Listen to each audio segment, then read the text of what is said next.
কবর জিয়ারতের সুন্নত তরিকা কি? কবরের সামনে গিয়ে একটা সালাম দিবেন। এই আসসালামু আলাইকুম ইদুর না, আর একটু লম্বা সালাম, আসসালামু আলাইকুম দিয়ারা কওমি মুমিনিন, অথবা আসসালামু আলাইকুম আহলা কুবুর, আসসালামু আলাইকুম কয়েক রেওয়ায়েতে আসছে।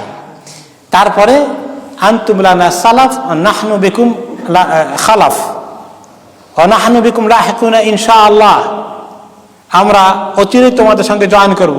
নাসআলুল্লাহ লানা ওয়া লাকুমুল আফিয়া, আমাদের জন্য আপনাদের জন্য আল্লাহ তাআলার কাছে আফিয়ত চাই, মাফ চাচ্ছি। এইরকম সালামের তরিকাটা কয়েক তরিকায় এসেছে, কয়েক রেওয়ায়েতে এসেছে, কোনো রেওয়ায়েতে একটু বেশি, কোনো রেওয়ায়েতে এক শব্দ কম।